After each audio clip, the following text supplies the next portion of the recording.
Bienvenue à vous, chers amis, dans ma réflexion hebdomadaire sur la paracha. Nous allons explorer cette semaine le début de la section Toldot avec la naissance de cette fratrie opposée, la seconde de l'histoire. Yaakov d'un côté et Esav de l'autre, qui, dès la grossesse, se disputent. La maman Rivka consulte la maison de Shem Ve'ever et découvre et apprend que le premier se dirigera vers les maisons idolâtres alors que le second aura une nature assiégée dans les lieux d'études. Ils grandissent et le verset nous indique que, à l'âge de leur majorité religieuse, ils font réellement le choix de se séparer. Esav continuera à chasser et à être rusé, alors que Yaakov siégera dans les maisons d'études. Rashi commente ce verset en disant que dans leur jeune enfance, les enfants n'ont pas été distingués, leurs facultés n'ont pas été reconnues et leur caractère non plus. C'est dire quelque part, dit le Rav Hirsch, que Yitzhak et Rivka ont choisi de leur apporter la même éducation et de les scolariser dans les mêmes écoles, de les faire siéger sur les mêmes bancs.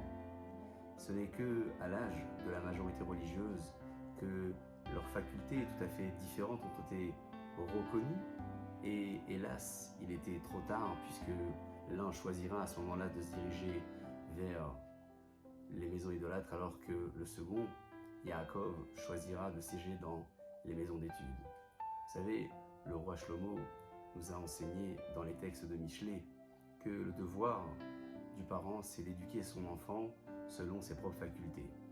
Il se peut qu'un enfant ait l'apparence d'un enfant turbulent ou un enfant avec des défauts.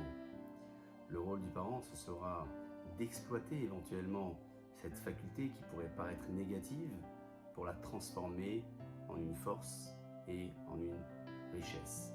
C'est ce que disait notre maître, le Gaon de Vilna, à propos du prophète Shmuel qui était venu, vous le savez, chercher à oindre le second roi d'Israël. En arrivant dans la maison du roi David, il n'a pas songé à envisager que cet enfant allait être choisi. Il a découvert un enfant qui était héros. Il pensait que cet enfant ressemblait à Esav, dans son caractère et dans sa nature, alors qu'en réalité, vous le savez, David, Amelech, va défendre tout au long de sa vie le peuple d'Israël, grâce à ses grandes qualités. En guise de moralité, je dirais que notre paracha nous enseigne justement à occuper pleinement le rôle du parent et à déceler, avant l'âge de la majorité, les différences qui se trouvent au cœur de chacun de nos enfants et considérer que leur caractère et leurs facultés prédominantes ne sont pas des défauts mais au contraire sont une forme de richesse qui devrait nous permettre de les éduquer avec un format qui leur est adapté. Je vous remercie d'avoir écouté ma vidéo et je vous invite à laisser un commentaire ci-dessous pour me faire part de vos idées à ce sujet. Je vous dis à très bientôt. Shabbat Shalom Vorach.